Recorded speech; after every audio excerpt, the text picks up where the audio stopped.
दोस्तों, AK Hindi story channel पर आपका स्वागत है।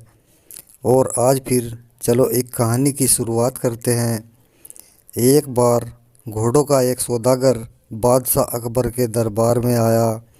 बादशाह का अभिवादन करके वह बोला, हिंदुस्तान के शहंशाह, मैं अरब से ख़ास तौर पर आपके लिए चुनिंदा नस्ल के कुछ घोड़े लेकर आया हूँ।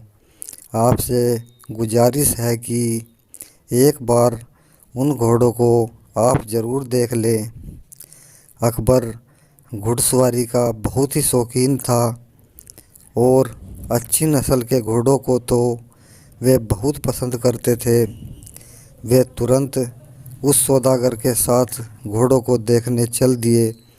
सौदागर ने एक एक घोड़े के बारे में उन्हें विस्तार से बताया। बादशाह को वे घोड़े इतने पसंद आए कि उन्होंने उसी समय वे सभी घोड़े खरीद लिए और उस तरह के और भी घोड़े लाने के लिए सौदागर को पेशगी धन भी दे दिया।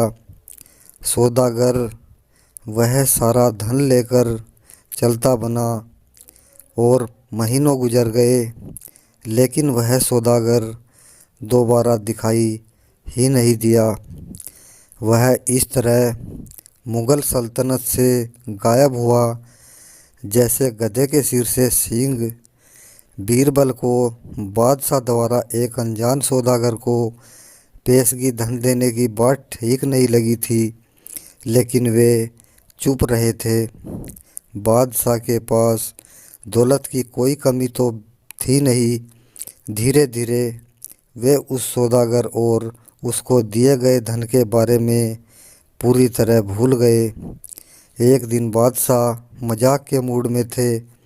अपनी ही उमंग में उन्होंने बीरबल से आगरा के सभी मुर्गों की एक सूची बना लाने को कहा।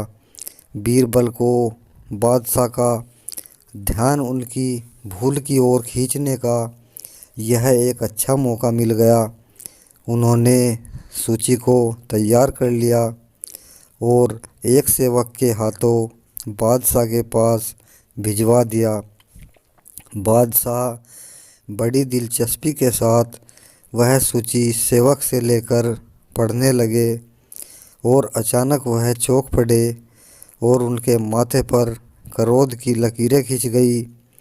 उन्होंने तुरंत एक सेवक को बीरबल को बुला लाने का आदेश दे दिया। थोड़ी ही देर में बीरबल वहाँ पर आ गए। बीरबल बादशाह उन्हें देखते ही क्रोध से बोले, तुमने मेरा नाम इस सूची में सबसे ऊपर क्यों डाला है? यह देखकर बादशाह सलामत की उस चालाक घोड़ों के सौदागर ने कितनी आसानी से आपको ठग लिया। बीरबल सिर झुकाकर बोले। बादशाह बोले, क्या मतलब है तुम्हारा?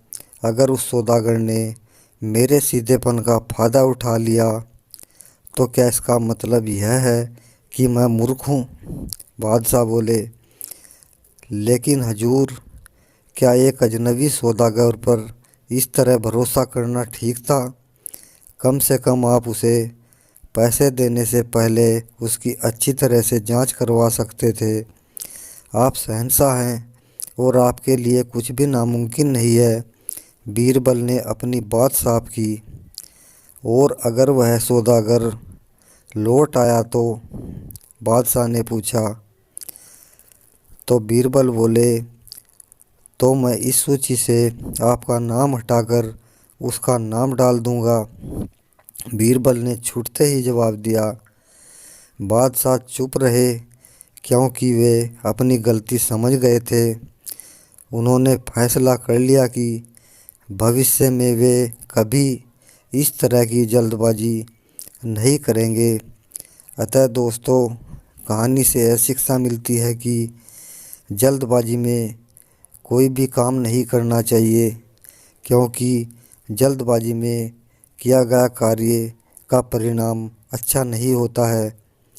अतः दोस्तों, कहानी पसंद आई हो तो इसे लाइक शेयर सब्सक्राइब करना और बेल आइकन को प्रेस कर लेना, जिससे आने वाली वीडियो की नोटिफिकेशन मिलती रहे और मैं अपने चैनल पर इससे भी अच्छी अच्छी वीडियो लेकर आता ही रहता हूँ।